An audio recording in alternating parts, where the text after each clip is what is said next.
रामकृष्ण हरी विठ्ठल केशव. अलीकडं परमार्थ हा योग्य पद्धतीनं होत नाही. कीर्तनाचा नर्तकी झाला आहे, मी मागेही सांगितलेलं आहे.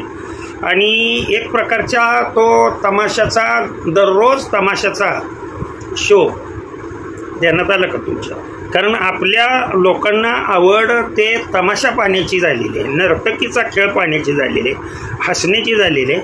आणि आपणच पैसे त्यांना देतो आणि आपल्यालाच ते बोलून जातात. यापेक्षा मोठेले महाराज आहेत, लक्षात ठेवा, जुने कीर्तनकार होऊन गेले. काय करायचं? सप्ताह प्रत्येक गावात 0 रुपयात कसा करायचा तो मी पुढे सांगतो. ना कुठला गायक, ना कुठला वादक, कुणाचीही आवश्यकता नाही. खऱ्या परमार्थाला कुणाचीही आवश्यकता नाही. रामकृष्ण हरी. सप्ताहामधून या हलकट लोकांनी बाजूला करा. गावचे सप्ताह किती चांगले होतेत बघा. आणि सोंगाडे कीर्तनकार किंवा जास्त पैसे घेणारे कीर्तनकार हे लोक फक्त तुम्ही सप्ताहामध्ये येऊ देऊ नका. कोणते कोणते ते मी सांगतो पुढे. एक म्हणजे जास्त पैसे देणारी व्यक्ती सप्त्यामध्ये येऊ द्यायची नाही आणि त्याचे पैसेही घ्यायचे नाहीत. कारण जास्त पैसे जो देतो, लक्षात ठेवा, त्याचा 2 नंबरचा उद्योग असतो. आलं का लक्षात तुमच्या? मी अगदी स्पष्टपणे उघड बोलतोय. सर्वांबरोबर जी दक्षिणा देणारे लोक आहेत, सप्ताह करणारे जे लोक आहेत, ते फार वेगळे असतात. आलं का लक्षात? लाख रुपये, 1.5 लाख रुपये, 2 लाख रुपये, अगदी 25,000 रुपये, 50,000 रुपये असे देणारे जे लोक आहेत, हे सप्ताहामध्ये तुम्ही घेऊ नका. कारण हे लोक घेतले तर ह्या हलकट लोकांनी हे सोंगाड्यांची कीर्तनं पाहिजेत. लक्षात आलं का तुमच्या? महाराज लोकांचा रेट जो आहे तो या मूर्ख लोकांनी वाढवलेला. त्यातल्या त्यात तुम्हाला सांगतो, गावामध्ये असणारे गुंड लोक देण्यात आलं का, ज्यांचा 2 नंबरचा धंदा आहे,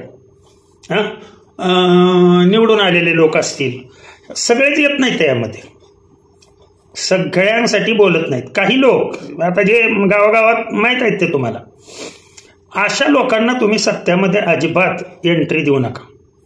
अगदी तुम्ही चांगले कीर्तनकार तुम्हाला मिळतात का नाही बघा. या लोकांची आवडी आहे कीर्तनाऐवजी नर्तकी आली पाहिजे. आलं का लक्षात?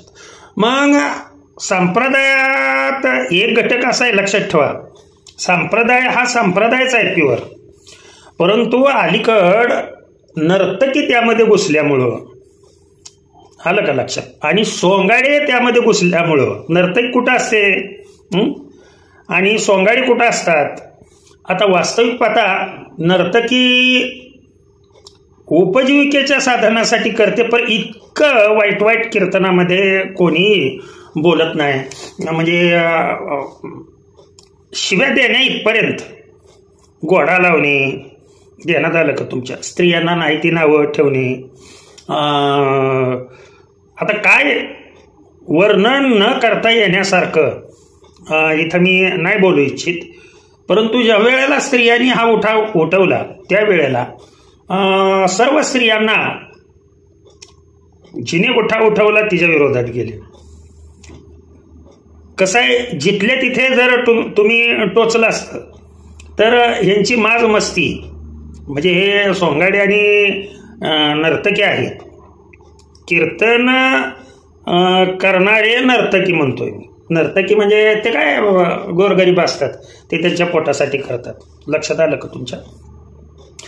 परंतु कीर्तनाला उलट करणारे असे जे कीर्तनकार आहेत संप्रदायामध्ये घुसलेले, आणि तेही अलीकडे ज्यांनी धंदा सुरू केलेला आहे, मठ बांधलेले आहेत, ते काय करतात काय नाही त्याच्या नावाखाली लुटालूट चालली. लक्षात ठेवा, हे लक्षात ठेवायचं. त्याच्या नावाखाली लुटालूट चाललेले आणि कमाई इतकी झालेली आहे की आता ते उघडकीला हळूहळू पडू लागले. बऱ्याच जणांचं उघडकीला पडणार आहे. आलं का लक्षात? बोले तैसा चाले त्याची वंदावी पावली. म्हणजे कीर्तनात जे बोललेलं असतं ते आचरणात नसतं, हे लक्षात ठेवा. कीर्तन महाराज लोक अलीकडचे फक्त सांगतात, आचरणात आणत नाहीत. आचरणात त्यातील शून्य असतं. त्याच्यामुळं हे हलकट लोक या सप्त्यामधून पूर्णपणे बंद करा. वारकरी व्यक्तींचा सप्ताहामध्ये समावेश असू द्या. तुम्हाला एक नंबरचे कीर्तनकार, अगदी नवीन नवीन पोरं जे तयार झालेले आहेत, आता आळंदीला तयार झालेले आहेत किंवा पंढरपूरला आहेत किंवा वेगवेगळ्या ठिकाणी किंवा आसपासचे जे महाराज लोक आहेत गावातच आपले असणारे, अतिशय उत्कृष्ट ज्ञानी लोक आहेत आणि हे संप्रदायाला सोडून, अभंगाला सोडून काही बोलत नाही. तुम्ही बघा, या अशा आईवडिलावर टीका करणार, स्त्रियावरती टीका करणार, मुलीवरती टीका करणार, यांचे जोक नवरा बायकोवरती असणार, भाऊ बहिणीवरती असणार, आलं का लक्षात. आणि लोकांना भावनिक करून हे पैसे लुटायचा यांचा कार्यक्रम सुरू आहे. आणि असले महाराज लोक कुणाला पाहिजे तर या आत्ता सांगितलेल्या लोकांना. त्याच्यामुळे असल्या लोकांचा पैसा न घेणे, संप्रदाय जर खरोखर टिकवायचा असेल तर असल्या लोकांचा संप्रदायामध्ये एकही पैसा येऊ द्यायचा नाही.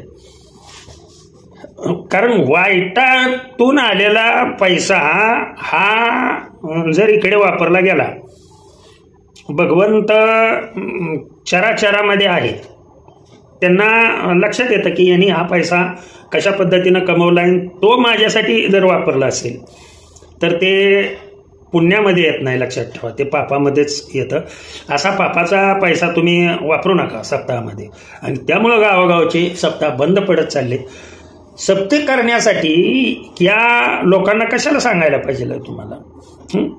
सरळ मी पाठीमागच्या व्हिडिओमध्ये सांगितलंय, 7, 8, 9 वर्षभर तुम्ही सप्ताह करा. तुम्हाला ज्या महाराजाचं कीर्तन करू वाटतंय ना, काय नाही ते तेच सांगतं त्याच कीर्तनात, फक्त अभंग बदलतो, अभंगावर कधी बोलतच नाही ते. लक्षात आलं का? या अभंग सोडून यांचं बाकीचं सगळं असतं. देव सोडून बाकीच्या सगळ्या गप्पा असतात. वास्तविक पाहता संत महात्म्यांच्या शब्दावरती, संत वचनावरती बोलणं आवश्यक आहे. मनाचं काही त्याच्यामध्ये सांगू नये, आपलं मत प्रयुक्त करू नये. संत काय बोलतात हे सांगण्यासाठी, हे सांगणं म्हणजे समाज प्रबोधन करणं. आलं का लक्षात? आपला स्वतःचा शहाणपणा तिथे सांगणं आणि तेही कोरडं पाषाण, स्वतः आचरणात कोणतीही गोष्ट न आणता ते इतरांना सांगणं, हे एक ना एक दिवस लक्षात ठेवा ते असत्य ते उघडं पडल्याशिवाय राहत नाही. तिथे वेळ आहे, आलं का लक्षात? परंतु माफी तिथे नाही. हे मी कुणावर टीका करत नाही, परंतु माझ्या संप्रदायामधील व्यक्तींना आवर्जून हे सुधारण्यासाठी जे मला अलीकडे जे वाद वाढलेलं आहे, कुणाबद्दल काय ते तुमचं तुम्ही पाहून घ्या, परंतु जे वादळ वाढलेलं आहे ते कशामुळं तर ह्या लोकांमुळं वाढलेलं आहे. अमक्या महाराजाला घ्या, तमक्या महाराजाला घ्या आणि त्यांची दक्षिणा एवढी आहे, मी देतो ती, घेऊ नका. तुमच्या सत्याचा पूर्णपणे खेळ होऊन बसेल. लक्षात आलं का तुमच्या? आणि लोक तुम्ही सुधरवण्याच्या ऐवजी, लोकांच्या मनामध्ये भक्ती निर्माण करण्याच्या ऐवजी, भक्ती, ज्ञान, वैराग्य हे निर्माण होण्याच्या ऐवजी लोकांच्या मनामध्ये काम, क्रोध हे विकार, मद, मोह, मत्सर हे विकार उत्पन्न होते आणि समाज एकत्रित आणायच्या ऐवजी समाज हा विस्कटला जातोय. भगवंतांनी दिलेलं ज्ञान तुम्हा सर्वांपर्यंत पोहोचवण्याचं कार्य केलं. इथे कुणावर टीका करायची नाहीये आणि कुणी आपल्यावर स्वतःवर ओढूनही घ्यायचं नाही. आलं का लक्षात? हे सर्वसाधारणपणे आपण कशा पद्धतीनं सप्ते करावेत ते मी दुसऱ्या व्हिडिओमध्ये सांगितलंय. पहा, म्हणजे 0 रुपयात सप्ताह कसा करायचा, गावचा सप्ताह कसा करायचा, कुठल्या तरी एका चॅनलवरती असेल तो आवर्जून पहा. झालेली सेवा त्यांच्या चरणी अर्पण करतो आणि सेवेला पूर्णविराम देतो. पुंडलिक वरदा विठ्ठल श्री ज्ञानदेव तुकाराम पंढरीनाथ भगवान की जय. अवधूत चिंतन श्री गुरुदेव दत्त. श्री स्वामी समर्थ योगीराज हरिहर महाराज की जय. विठ्ठल विठ्ठल विठ्ठल विठ्ठल विठ्ठल विठ्ठल.